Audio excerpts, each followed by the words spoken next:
playing Starboard tomorrow, and I need to make a few props that'll make running the adventure a little bit easier. So let's make some quick spaceships, a map, and some player tokens.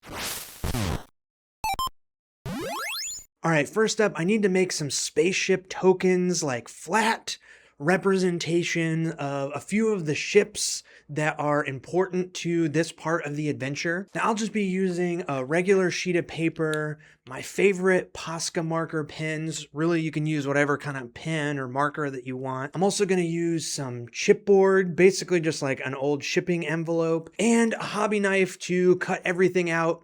Also, rubber cement or glue stick, whatever you have to glue some paper together. I shouldn't be flinging this knife around. So we're playing Starborg. It's my Star Wars inspired hack of Morkborg, and I'm starting things off by sketching the player's ship. They've named it the Kaleido. It's kind of my stand-in for the Millennium Falcon that's like shown off all throughout the zines. And because there's a little bit of complicated geometry and stuff, the way the circle and the fins and the rocket boosters come off of everything, like I felt like I needed to sketch it in pencil first, but then I'm lightly erasing the pencils so I can still kind of see them and jumping straight into coloring this thing with the Posca markers. I'm keeping it really simple, just using orange and gray. I wish I had a second color of gray just to give things a little bit more depth, but it'll be fine. I'm just coloring everything in one solid color, gray with the orange accents. And then I'm going around the outside with a thick black marker, a PC 5M Posca marker, to make that outline, and then adding in details with a much thinner Posca marker, the PC1MR. I love drawing with this thing. And I think these ships are the perfect scale. You'll see later when I draw the map, I'm working on a 1-inch grid. So these ships would definitely be way bigger compared to the player tokens, but it's just meant to sort of like represent where the ship is, what way it's facing, and just kind of give a general idea of whose ship is where in relation to the player tokens and the other ships, all that stuff. Okay, I'm making some Imperial ships too, same method, sketch and then color and then line art on top. I think drawing these ships from this top-down perspective is super fun, and it's pretty easy because there's no perspective, so you just get to use a combination of really simple shapes, circles and rectangles and triangles, and combining them to make these cool ships, and then adding all of the Star Wars details on top with little dots and lines and stuff. None of it really makes sense, but it just looks cool. I guess the hardest part is keeping things symmetrical. These ships are supposed to be symmetrical, but I'm just freehanding it. So I guess I could have taken a little bit more time to like measure things out. And really, I'm trying to just make something that's useful at the table, looks kind of cool. And I'm spending the amount of time on them that is like the fun amount of time, no longer than that. These things don't need to be perfect. Okay, once the ships are done being drawn, I'm grabbing this leftover shipping envelope. It's just a chipboard envelope. It's pretty thick, but not like crazy thick. And I'm just going to be gluing the drawing onto the chipboard to make these ships a little bit sturdier so I can keep using them over and over again. They're not just a flimsy little piece of paper. Now I'm going to be using rubber cement. You can absolutely just use glue stick. It smells way better and it's easier to find. But I really love rubber cement because it's meant for sticking paper to paper, and the glue, it'll last forever. You won't get the little peeled up edges and stuff that you might with glue stick. So the trick to rubber cement is you just slap it on the back of the drawing, the piece of paper, and you also put it all over the thing that you're sticking it to, put it all over the chipboard envelope. It's counterintuitive, but you let both sides dry, give it a little bit of time to dry, and then you slap the paper and the chipboard together, and now they are stuck together. They're not coming apart. you'd be ripping the paper basically to pull these things apart. Super stuck together. Now I'm just going to use my hobby knife to cut out the ships. The reason I did the thick black border around the drawings is to give myself a little bit more space, some wiggle room when cutting out these ships. And because this chipboard is a little bit thicker, it's taking me a few, swipes of the hobby knife to get through the chipboard. I'm being careful. I'm applying pressure, but not like too much. Let yourself do a few swipes of the hobby knife to get all the way through the chipboard. Actually, the curved areas of some of these ship drawings are kind of tricky.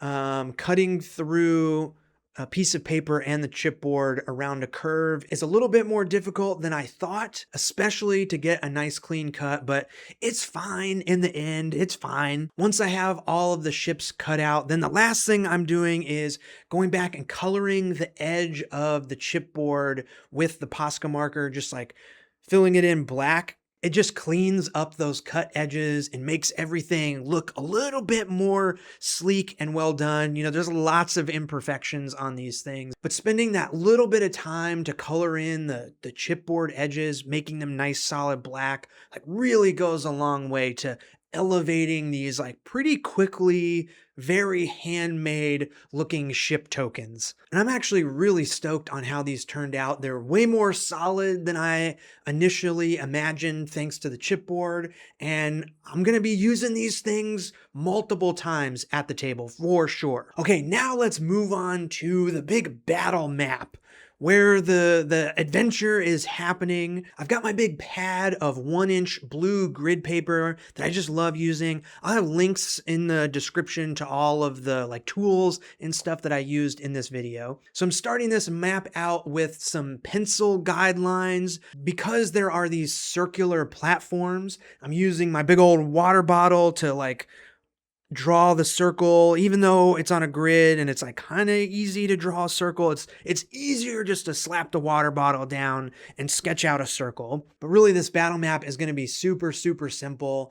It's more about showing the location of the different ships and where you can fall off the edge of the platform and die and just the location of all of the moving parts in this part of the scenario. And really the reason I'm making all this stuff for this session in particular is because I have no idea what's going to happen next. The players are in way over their heads. Actually, they just stole this anti-gravity particle that the Empire was like developing a super weapon with, and they escaped. They actually escaped really easily, but they also alerted this really dangerous Dragoon, Gigas Noldo the Ripper, but basically like like a Sith Inquisitor kind of character. One of the players is playing the youngster class, and they decided on a level up that they were gonna like learn the Force.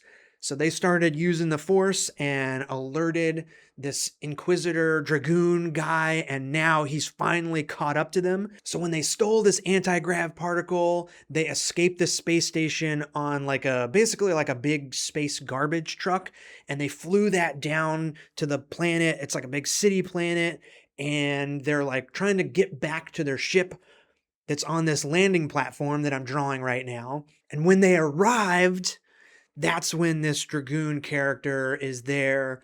He's got a ton of HP. He's got a lightsaber. He's got all these like Force abilities. I don't know how they're going to escape it.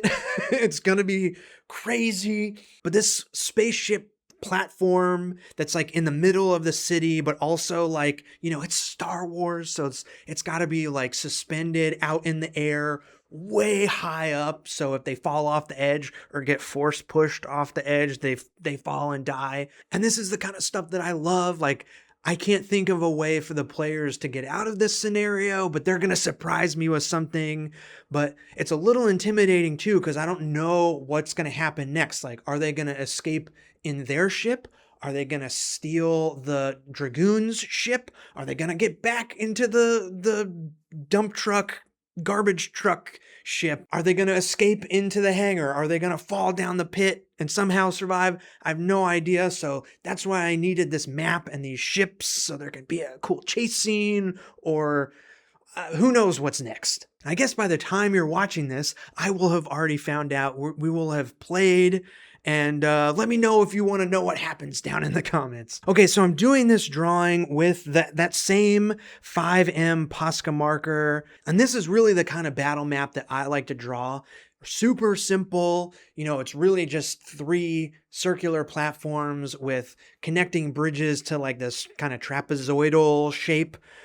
There's really not that much to it, but then, you know, it's super fun to like get in there and add some little like Star Wars greeblies to everything. So it's like just detailed enough for the players to like look at some of these elements, and like maybe one of them will say like, is that a computer that my bot character can hack into? Or is that like a crane that we could use to sort of fling a crate or something at the Dragoon? You know, this map has just enough going on to sort of get the imagination going, but really it's about like, you know, this ship is here, that ship is there, characters are here. You know, how can I communicate as the game master as quickly as possible where everything is and not get hung up like trying to explain like, no, it's over here to the left, and like, no, it's the north side of the building or whatever. Okay, map's done. Last thing I gotta do is make some player and enemy tokens. I think this is the 10th session we've played, and I'm just now finally getting around to actually drawing the characters. They're probably all gonna die in this in this session, but I finally drew them all at a 1-inch scale because I'm going to stick them to these adhesive magnets. These just little 1-inch round magnets where one side is a sticky adhesive. So I printed out all the characters. I'm just going to loosely cut them out and then use a 1-inch circular hole punch to chonk them out. I absolutely love this sound. Once I have all the little aliens punched out, then it's just a matter of sticking them straight on the magnets. Sometimes I'll get these cool little 1-inch epoxy stickers, like clear epoxy stickers to put on top. But for all the Starborg tokens I've made, I just put the printouts right on top of the magnet, and that's been good enough for me. I have multiple videos about this token making process. Go check them out. Also videos about how to draw character portraits too. I'll have those linked in the description. I just love making these 1-inch tokens, especially when they're gonna go on top of the hand-drawn 1-inch grid map. It just looks so good. A nice little color token on top of the black and white and light blue grid map just looks so good to me. I love it. I love it. And there we have it. My adventure is prepped, ready to go for tomorrow, ready for the players to die. Got some cool ships that can definitely get reused. Really simple battle map to throw down on the table, and it was so fast to make, it's okay if it doesn't get reused. And then we have the 1-inch tokens. My collection of Starborg tokens is growing. Maybe someday I'll have just a huge stack, or maybe someday I'll make them more widely available. That'd be cool, right? Okay, thank you so much for watching, and I'll see you in the next one. See ya!